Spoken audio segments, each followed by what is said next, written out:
Hello everyone. और control system के online lecture series में आप सभी का स्वागत है। आज के इस लेक्चर में हम लोग रूट लोकस पे एक और न्यूमेरिकल डिस्कस करेंगे। इससे पहले हम रूट लोकस पे एक न्यूमेरिकल डिस्कस कर चुके हैं और उस न्यूमेरिकल में हमारे पास सिंपल पोल्स और सिंपल जीरोस थे। आज के न्यूमेरिकल में हम कॉम्प्लेक्स पोल और कॉम्प्लेक्स जीरोस को देखेंगे कि अगर कोई कॉम्प्लेक्स पोल आ जाता है या कॉम्प्लेक्स जीरो आ जाता है तो उस केस में रूट लोकस को हम कैसे स्केच करते हैं या क्या और चीजें उसमें ऐड हो जाती हैं।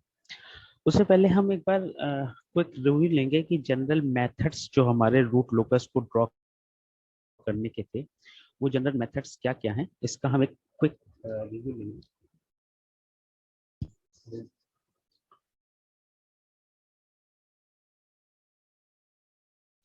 रूट लोकस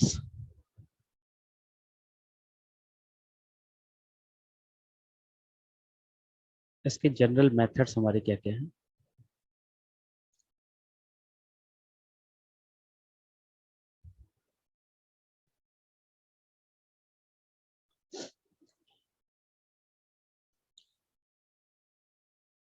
ओके तो सबसे पहले हमारे पास जो भी open loop transfer function GSHS दिया होता है, हमें open loop transfer function GSHS दिया होता है। इस ओपन लूप ट्रांसफर फंक्शन के हम नंबर ऑफ पोल्स निकाल लेते हैं। नंबर ऑफ पोल्स जिसे हम P से डिनोट करते हैं। देन हम इसके नंबर ऑफ जीरोस निकाल लेते हैं जिसे हम Z से डिनोट करते हैं। तो आपकी number of branches of root locus हो जाती हैं number of branches of root locus is equal to P and number of branches terminating at zero is equal to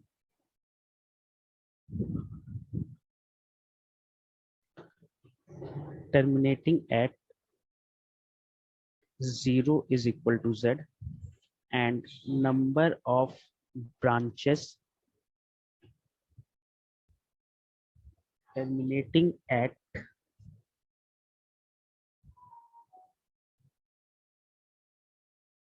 infinity is equal to P minus Z। Then इसके बाद हम ये देखते हैं कि रियल एक्सेस पर लोकाई आपका कहाँ कहाँ होगा। तो इसको देखने के लिए हम बहुत सिंपल सा करते हैं, हम अपने पोल जीरो को प्लॉट कर लेते हैं। मान लीजिए कि इस कंडीशन में एक जीरो यहाँ पर है, एक यहाँ पे पोल है, एक यहाँ पे जीरो है। ठीक है, इस तरह से हम पोल जीरो को प्लॉट कर लेते हैं और इसको प्लॉट करने के बाद हम एक एक को जीरो और पोल को कंसीडर करते जाते हैं। जैसे सबसे पहले हम इस जीरो को कंसीडर करेंगे, इस जीरो को। अब इस जीरो के राइट हाफ में अगर देखें, इस जीरो के राइट हाफ में, तो number of pole and zero if it is even तो यहाँ पर आपका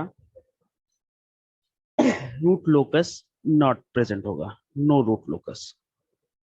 और अगर इफ इट इज ऑड तो यहाँ पर आपका रूट लोकस प्रेजेंट होगा।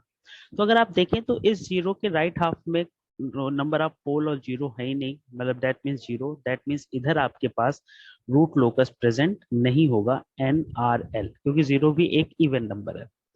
देन हम इस पोल को, फर्स्ट पोल को लेंगे। तो अगर हम फर्स्ट पोल को देखें तो फर्स्ट पोल के राइट हैंड साइड पे अगर हम देखें तो फर्स्ट पोल के राइट हैंड साइड पे number of poles and zeros, total number of poles and zero, मतलब दैट मीन्स कि पोल का सम और जीरोस का sum, total number of pole and zeros right hand side पे है 1, that means यहाँ से इस स्पैन में आपका जो रूट लोकस होगा 1 एक ऑड नंबर है, इसलिए यहाँ पर रूट लोकस आपका प्रेजेंट होगा। देन हम इस जीरो को अगर कंसीडर करें तो इसके राइट हैंड साइड में अगर आप देखें तो यहाँ पे number, total number of zeros and pole है 2 एंड 2 इज इवन, सो यहाँ पर रूट लोकस इस स्पैन में प्रेजेंट नहीं होगा। अब यहाँ पर कोई हम ऐसे पॉइंट ले लेते हैं कि हाँ इधर देख लें, तो अगर इस पॉइंट के इधर हम देखें, दैट मीन्स इस स्पैन में अगर हम देखें तो इस स्पैन के राइट हैंड साइड में नंबर ऑफ जीरोस और नंबर ऑफ पोल्स का टोटल सम 3 है और 3 इज ए ऑड नंबर, सो यहाँ पर आपका रूट लोकस प्रेजेंट होगा। तो ये हो गया रियल एक्सेस लोकाई पर। देन इन स्टेप नंबर 3,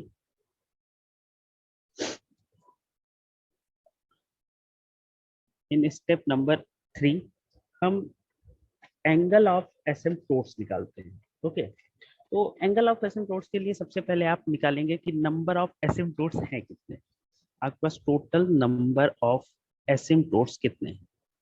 तो number of asymptotes is equal to p minus z।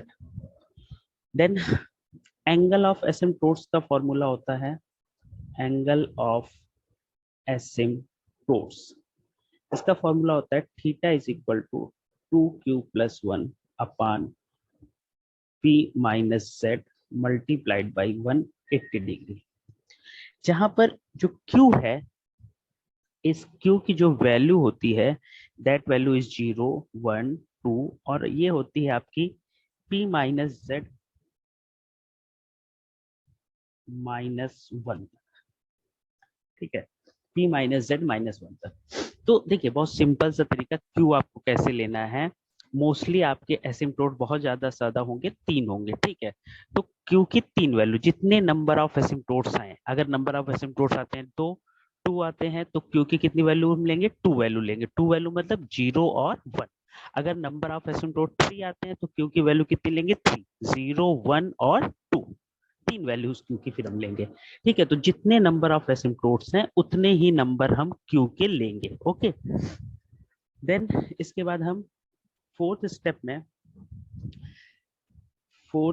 में हम सेंट्रॉइड निकालते हैं। सेंट्रॉइड बेटा क्या होता है, it is summation of real part of open loop poles minus summation of real part of open loop zeros divided by p minus z। Okay, देखिए centroid वो पॉइंट होता है जहां पे आपके एसिम्प्टोट्स रियल एक्सेस को बेटा टच करते हैं। एसिम्प्टोट्स आपके रियल एक्सेस को जहां पर टच करेंगे, सेंट्रॉइड आपका वो पॉइंट होता है। देन इसके बाद हम ब्रेक अवे या ब्रेक इन पॉइंट निकालते हैं। ब्रेक अवे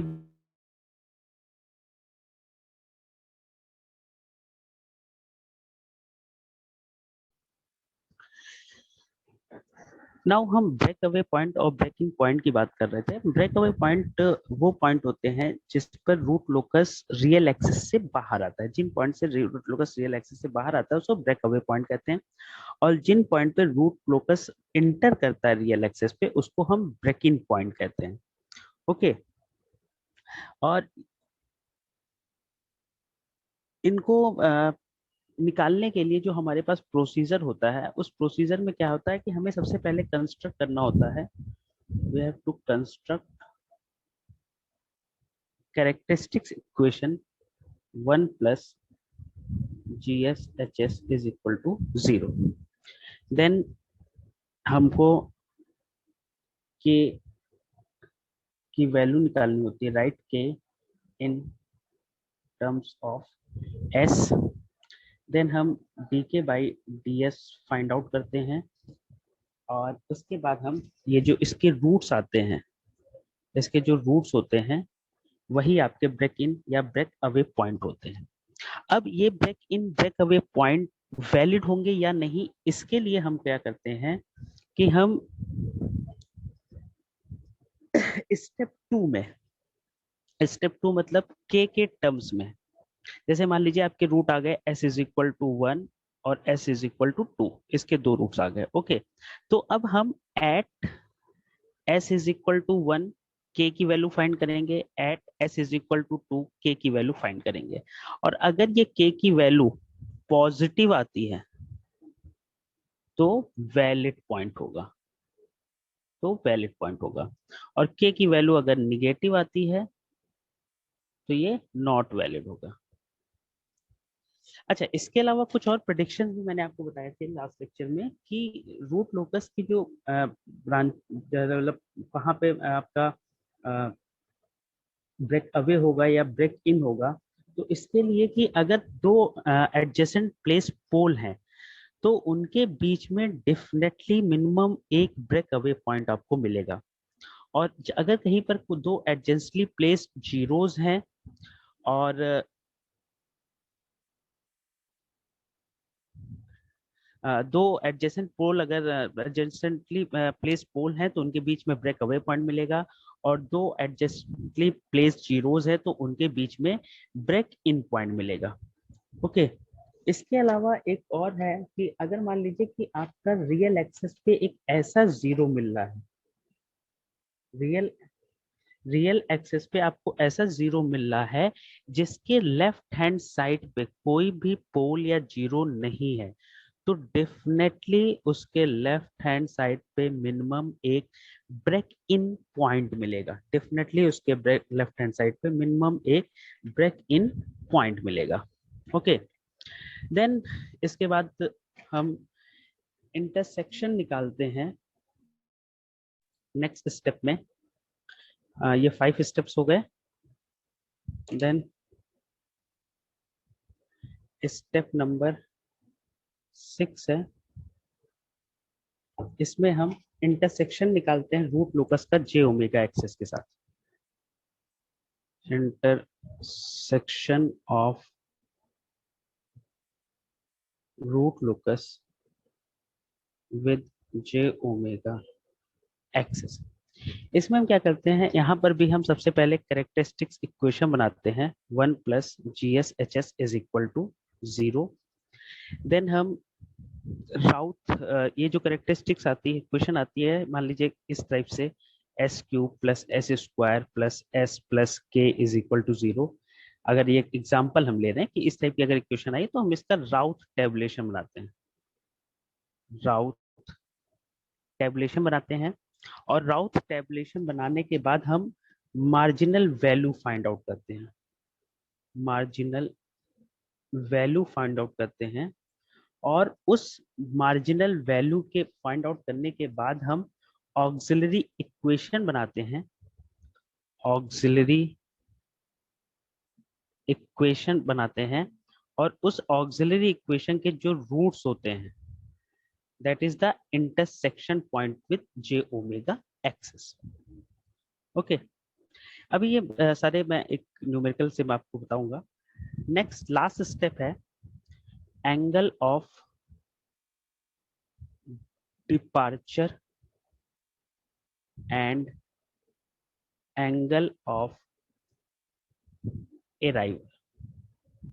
तो बेटा जो ये एंगल ऑफ डिपार्चर होता है ये आपके पोल्स, कॉम्प्लेक्स पोल्स और जीरोस से रिलेट करता है। ठीक है, एंगल ऑफ डिपार्चर आपका कॉम्प्लेक्स पोल पे रिलेट करता है, और एंगल ऑफ अराइवल आपका कॉम्प्लेक्स जीरोस पे से रिलेट करता है। ठीक है, तो जो एंगल, इसका फॉर्मूला जो है एंगल ऑफ डिपार्चर का, this is angle of departure phi D is equal to 180 degree plus angle of G S H S. अब यहाँ पर एक इंपॉर्टेंट चीज है कि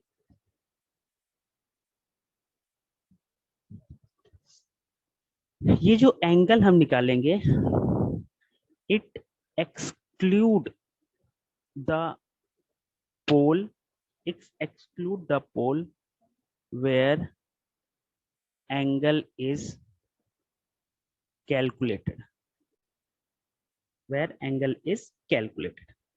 इसी तरह एंगल ऑफ अराइवल का फॉर्मूला होता है phi A is equal to 180 degree minus angle या आर्गुमेंट कह सकते हैं जी एस एच एस। देखिए एंगल ऑफ डिपार्चर में पॉजिटिव, एंगल ऑफ अराइवल में निगेटिव। और यहाँ पे क्या करेंगे हम कि जब हम ये जो एंगल निकालेंगे it exclude the zero, is exclude the zero where the angle is calculated, where the angle is calculated. Okay, तो एंगल ऑफ अराइवल जो है इट रिलेट विद जीरोस, और एंगल ऑफ डिपार्चर जो होता है वो आपका पोल से रिलेट करता है। तो अभी इस पे एक न्यूमेरिकल छोटा देख लेते हैं कि एंगल ऑफ अराइवल और एंगल ऑफ डिपार्चर हम कैसे निकालते हैं।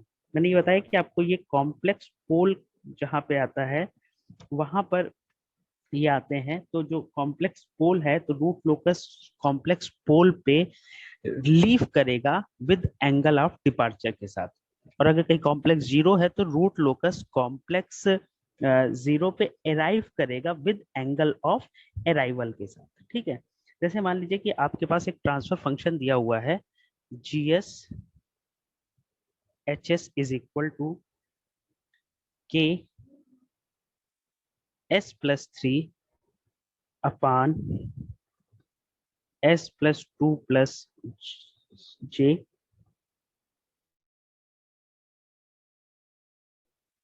और S plus two minus J, S plus two minus जे।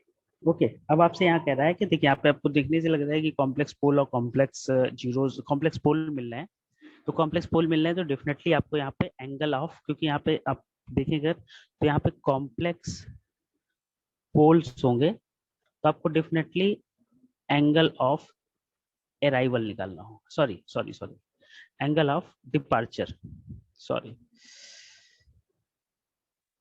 क्योंकि कॉम्प्लेक्स पोल मिल रहे हैं तो आपको एंगल ऑफ डिपार्चर यहाँ पर फाइंड आउट करना होगा, एंगल ऑफ डिपार्चर।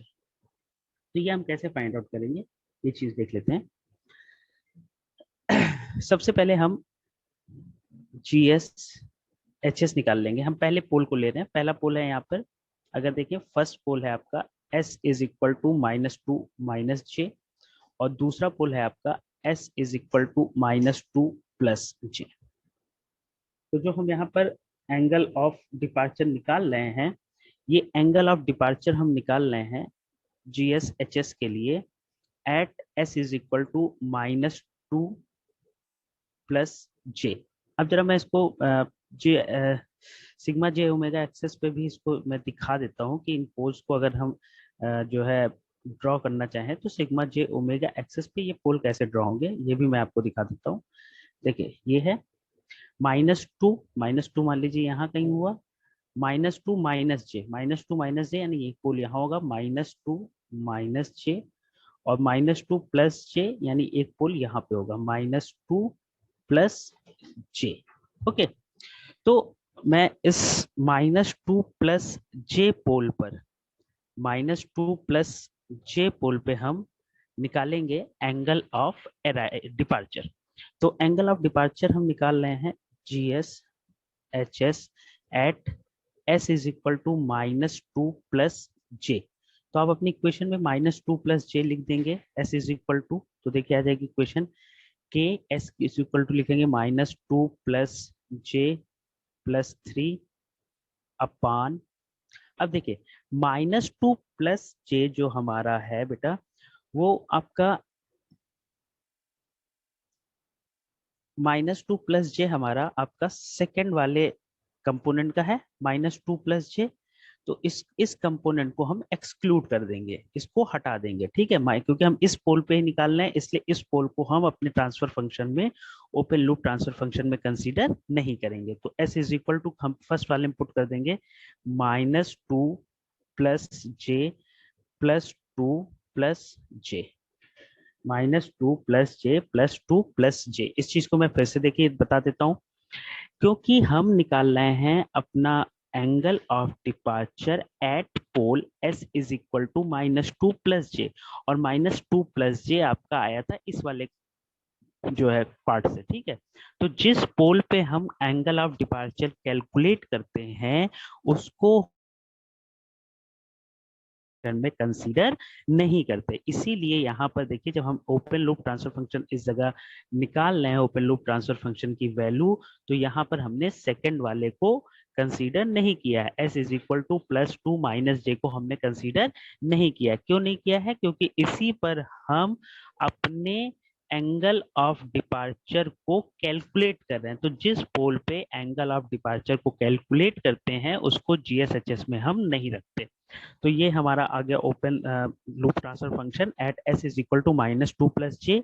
तो आपका इसका एंगल जो होगा वो एंगल आ जाएगा, angle of GSHS is equal to, देखिए ये ऊपर ट्रांसफर फंक्शन हो जाएगा, इस ट्रांसफर फंक्शन को थोड़ा सॉल्व करके लिख लेते हैं। ये हो जाएगा K1 + j अपान, और ये हो जाएगा बेटा -2 कैंसिल हो जाएगा 2j, K1 + j अपान 2j। तो अगर हम इसका ट्रांसफर एंगल निकालना चाहें तो ऊपर जीरो का एंगल हो जाएगा tan inverse real part upon imaginary part, sorry imaginary part upon real part. Imaginary part आपका j का जो कोफिशिएंट है वो 1 है, और रियल पार्ट भी आपका 1 है। देन माइनस, क्योंकि नीचे डिनोमिनेटर में है पोल, तो इसका हम एंगल अगर निकालें तो इसका एंगल आ जाएगा -tan इनवर्स। देखिए बेटा ये डिनोमिनेटर में है, जब डिनोमिनेटर में इसका हम एंगल लिखेंगे तो आएगा tan inverse imaginary part upon real part, और रियल पार्ट 0 है। अब लेकिन जब ये डिनोमिनेटर में था, जब ये ऊपर जाएगा तो ये ऊपर एंगल क्या हो जाएगा? माइनस हो जाएगा। तो ये आ जाएगा आपका बेटा tan इनवर्स 1 होता है 45 डिग्री के लिए, माइनस ये tan इनवर्स इन्फिनिटी हो जाएगा, इन्फिनिटी होता है माइनस इन्फिनिटी होता है आपका 90 डिग्री के लिए। तो ये आ जाएगा बेटा -45 डिग्री। ये आ गया आपका -45 डिग्री एंगल ऑफ GSHS। तो अब हमारे पास डिपार्चर एंगल का फॉर्मूला था, angle departure angle is equal to 180 degree plus angle of GSHS। तो आ जाएगा बेटा 180 degree plus -45 is equal to 135 degree. तो ये एंगल आपको मिलेगा 135 डिग्री पॉजिटिव के साथ। ओके बेटा। देन हमारे पास दूसरा पोल था S इज इक्वल टू -2